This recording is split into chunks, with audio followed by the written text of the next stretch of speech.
pagkakataon, may babalik pa ang kahapon.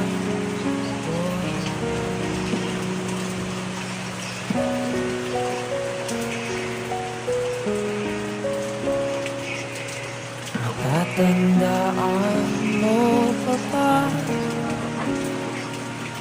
nung tayong dalawa ang unang nakita?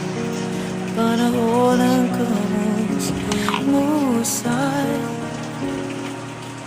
sa piling ng mga bulaklak at halaman. Doon tayo na